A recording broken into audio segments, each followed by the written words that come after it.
pahami, jadi ini penting. Saya cuma menambahin untuk Pak Dirjen, perlu untuk pembatasan umur yang disampaikan oleh Kementerian Arab Saudi, perlu dinegosiasi lagi. Karena begini, orang Indonesia itu yang berangkat PNS, itu rata-rata setelah pensiun umur 55 tahun. Ya, itu baru daftar haji. Karena mendapatkan jatah pensiun, ya kan, tunjangan, daftar haji. Kalau daftar tunggunya 30 tahun, berarti umurnya berangkat 85 tahun. Nah, kalau yang wira swasta, biasanya berangkat itu setelah menyekolahkan anak, mengkawinkan anak umur sekitar 50-60 tahun. Itu kalau ditambah 30 tahun, 90 tahun. Nggak bisa berangkat lagi. Ya kan? Ini kaitannya dengan umur, makanya saya amati di sini, ya, kalau kategori lansia itu 65 tahun, ini kita punya tahun ini memberangkatkan 52.000, seperempat dari haji. Makanya pentingnya dari kesehatan untuk disiapkan tenaga medis yang cukup. Yang pertama itu. Yang kedua, terkait dengan saya tergelitik dengan tempat kantor kesehatan, rumah sakit, ya, rumah sakit di Arab Saudi itu untuk pemerintah Indonesia. Pak, sebenarnya butuh anggaran berapa sih bikin rumah sakit di sana, secara resmi? Saya dengar ini dari Kementerian Agama mempunyai tanah yang ada di Jeddah, benar Pak? Tanah itu untuk apa Pak? Itu mendingan tanah itu dijual Pak untuk belikan lagi di sana untuk rumah sakit saja itu atau kalau beli tidak bisa kontrak berapa tahun itu dibangun sekalian itu, ya. Iya, itu mendingan itu dan nanti kita ada BPKH Pak, nilai manfaat bisa kita membangun untuk tiap tahun berapa sambil nanti kita minta anggaran di Kementerian Kesehatan Pak. Ini penting untuk umroh dan haji Pak. Ya, saya kemarin kebetulan karena terus terang orang sakit itu Pak tidak hanya obat, benar Pak? Ya, tidak hanya rumah sakitnya sendiri, pelayanan itu penting. Tidak bisa komunikasi juga jamaah, makanya jamaah rata-rata yang sakit ditaruh di rumah sakit itu nggak mau Pak. Tidak maunya karena apa?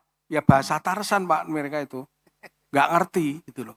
Nah kalau kita punya rumah sakit sendiri permainan di sana Pak, Kementerian Kesehatan ya, yang medisnya tenaga kita, perawatnya tenaga kita, semua tenaga kita nyaman Pak.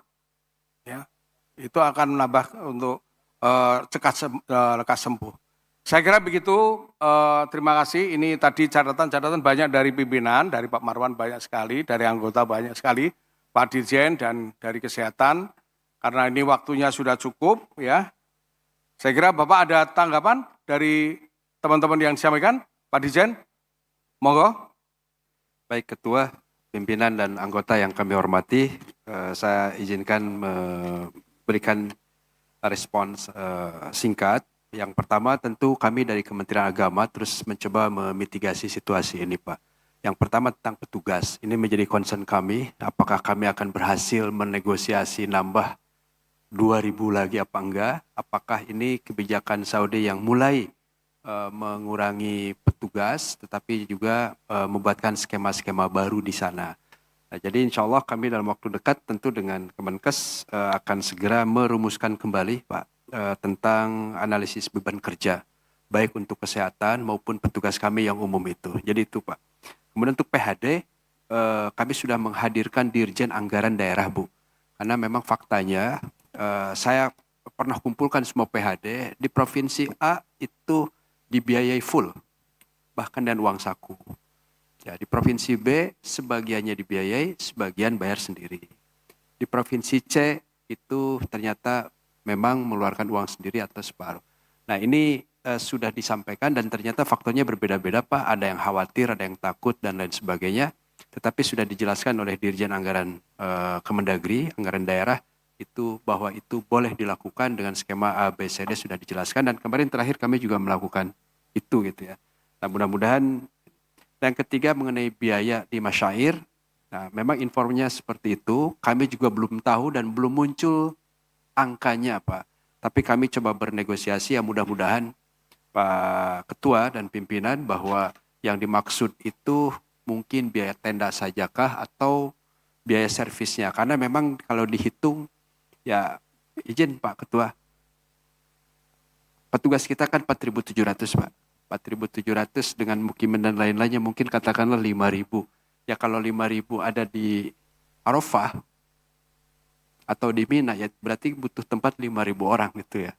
Baik untuk tidurnya apa dan lain sebagainya. Nah itu kan selama ini memang tidak ada tenda sama sekali. Karena itu kita juga sedang membuatkan simulasi gimana sebetulnya petugas itu juga mendapatkan tempat Pak. Sehingga tidak mengganggu jamaah. Nah, jadi itu Pak Wahid, mudah-mudahan memang masih gratisan, bukan gratisan ya. Mudah-mudahan petugas dapat masuk ke Armusna tidak ada dengan biaya tambahan. Saya kira itu untuk data sedikit tambahan dari saya bahwa prioritas lansia memang amanah undang-undang Pak. Kami ini terus terang pimpinan sedang dalam situasi simalakama. Catatan pansus kuat sekali bahwa banyak orang tidak melompati haknya kan gitu ya. Nah, untuk verifikasi data termasuk pada saat sebelum pelunasan kami akan melibatkan Irjen. Jadi data dari daerah itu nanti akan diperiksa kembali di pusat. Tetapi undang-undangnya memang memberikan ruang, Pak, bahwa kalau ada suaminya berangkat, istrinya boleh gabung. Itu ada justifikasinya di undang-undang. Dan kedua, kalau ada sepuh, boleh didampingi anaknya. Itu juga ada di undang-undang. Dan yang ketiga, ya ada orang meninggal ataupun sakit permanen diganti oleh anaknya. Seperti ini ada beberapa yang masih muda sekali kelihatannya. Pelimpahan porsi, itu juga justifikasi undang-undang. Memang di lapangan, Pak, ketika ada suami istri bergabung ya, atau anak dan ibu bergabung, ini kan baru daftar 5 tahun sudah berangkat, kita yang 12 tahun masih nunggu 2 tahun lagi dan lain-lain, itu suaranya muncul. Tetapi di undang-undangnya masih ada. Dan kemarin kami sampai berdiskusi apakah membuat moratorium apa enggak gitu ya, untuk memastikan sistem yang bisa berjalan itu lebih fair. Saya kira itu Pak. Nanti sambil berjalan kami akan sampaikan kebijakan tersebut. Terima kasih Pak Wahid. Terima kasih Pak Dirjen. Pak Kesehatan, ada tambahan?